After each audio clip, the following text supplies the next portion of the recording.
Hey, Kyle here with winthehouseyoulove.com. Today we're talking about how much house you can afford with a $50,000 per year income. I'm going to show you how you can actually calculate this for yourself with your own income and your own situation. So what you're going to learn is, number one, why a debt to income ratio matters. Also, how to calculate your max monthly payment on a mortgage, and how to find your max purchase price, because ultimately you want to know, hey, we make this much money, how much house can we actually qualify for? This is going to give you the answer without having to go through getting pre-qualified with a lender. So first, let's talk about the income in general. $50,000 per year is going to turn into a gross monthly income of $4,166 per month. Now, lenders use gross income. You might be thinking, well, obviously I take home a lot less than my gross income. I might have taxes, and I also have to pay maybe insurance or retirement. So I know it can be tricky, but lenders use gross income. That's what all loan programs are based off of. So we're going to use those numbers here, 4166. All right. Now what we want to do is we want to add up all of our debts, and don't think of expenses, think of only true debts. So for instance, in this example, let's say we have a car payment for $300 per month. We have a credit card, let's say it's $200 per month. Student loans, let's say we have $20,000 in student loans, but we're on an income-based repayment plan, and right now we're not paying anything. So if we're on a conventional loan, we can actually use $0 per month as our student loan payment. And I do have a video, I'll put it up here for you to look at that if you want to look at income-based repayment. And then if you had child support or alimony, you would include that expense in there as well. So you're only calculating debts plus alimony and child support. Things that are not included are things like your phone bill. Let me do it next here. Your phone bill is not included. Utilities not included. Rent not included. Taxes not included in your debt to income ratio, and any other living expenses. So gas, groceries, whatever other spending you do, it's not included in your debt to income ratio. So when we go through and add all these together, we can see that our total debt payment is $550 per month. That's what we pay in true debts per month. So this is going to help us figure out our debt to income ratio. So to figure out the debt to income ratio, we take our total debt payment divided by our gross monthly income. And what that does is that gives us a pre-mortgage debt to income ratio of 3.2%. Now, what I mean by pre-mortgage is this is your debt to income ratio without considering you're going to have a mortgage payment added in here. So something that's interesting is that your rent payment is not included in your debt to income, but your mortgage payment, your future mortgage payment is. So what we have to do is figure out how much our estimated mortgage payment is going to be able to see what our debt to income ratio limit is going to be.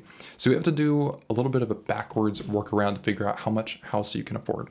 So we first need to figure out how much debt we have and what that looks like before we can figure out how much house we can afford here.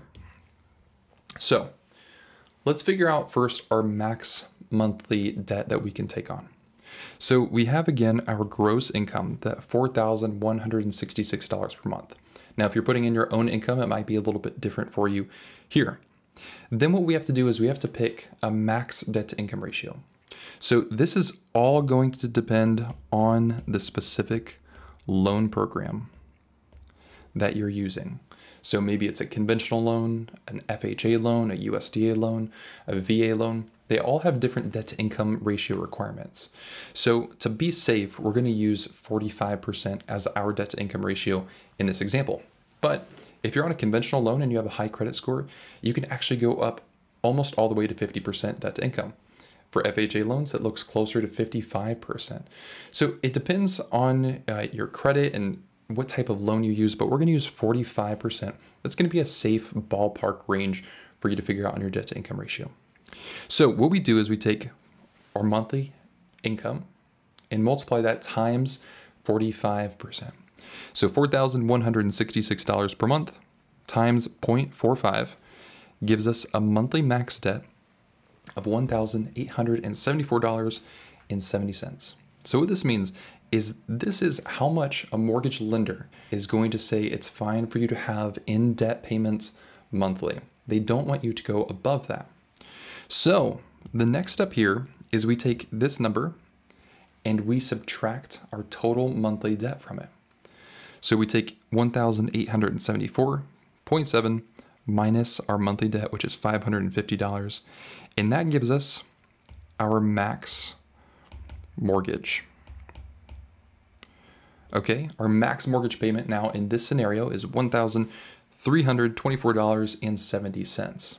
So basically a lender would say if the cap for your debt to income ratio was 45%, the biggest mortgage you could take on was about $1,300. Now, just because you can doesn't mean that you should. Just because a mortgage lender is going to give you money doesn't mean that it's a good choice for your budget and your family moving forward. Ultimately, you have to make that decision based on what you're comfortable spending each month, not just what a lender is willing to give to you. So this $1,324.70, what's included in here? Well, what's included is principal and interest, any mortgage insurance if you're paying that, any property taxes, and then any homeowner's insurance. And if there's an HOA, HOA needs to be included in that as well. So a lender would basically be saying all of those things combined cannot exceed $1,324. Now that we have that number, this is the maximum monthly mortgage payment we're allowed to spend. We can now do some reverse math to figure out how much can we actually afford in the purchase price.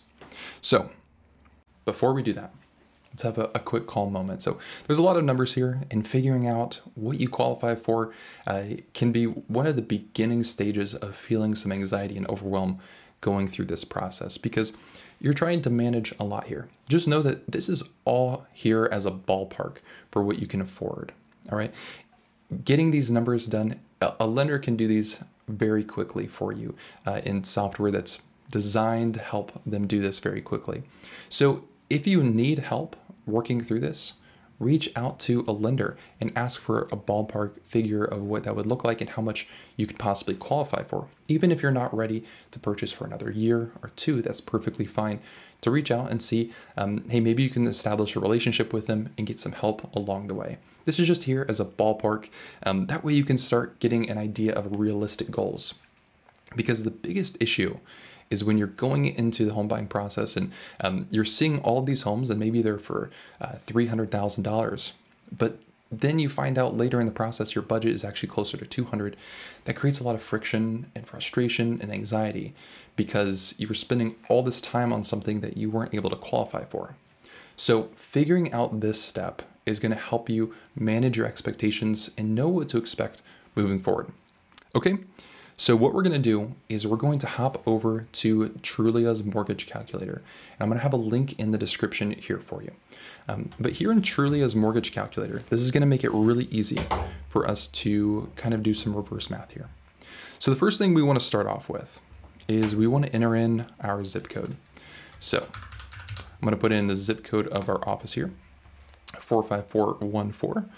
And then what we want to do is we actually want to start with the down payment. So how much money are we willing to spend in our down payment? Now, this is not including closing costs. Closing costs are separate, so keep that in mind. But let's say maybe we're willing to spend $20,000. All right, so now what we can do is we can actually take the home price slider and start moving this until we hit our target of $1,324 per month. And it looks like we can't hit that exactly, but the ballpark range here, $1,307 per month, is a home price of $235,000. So, long story short, in this scenario, with $50,000 a year in income and the debts that we have, $550 a month in debt payments, we can afford up to a $235,000 house if we put $20,000 down.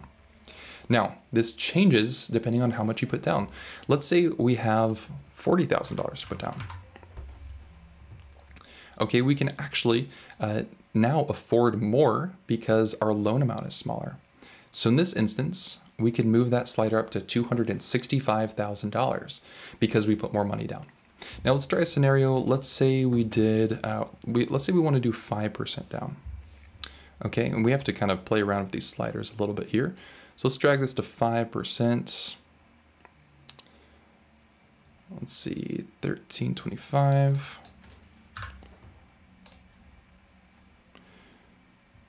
So 5% down is going to put us closer to the $230,000 range. And what you can also look at too is this is on a 30-year loan. So what if we change this to a 15-year loan?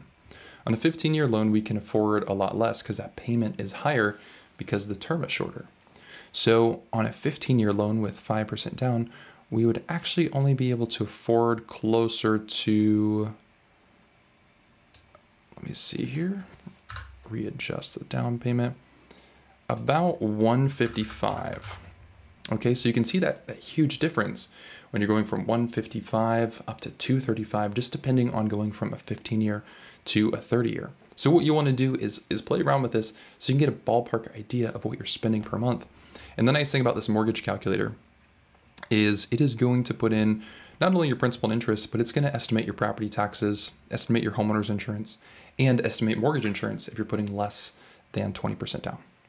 All right, so this should give you a really solid idea here of how much you can afford, not only on $50,000, but you'll be able to calculate for yourself what your income is, what your debts are, and how much you can afford monthly, and the max purchase price as well. So if you're curious to learn what you can afford on different salaries, this video over here is going to help you understand what you can afford on $100,000 per year income. Take care.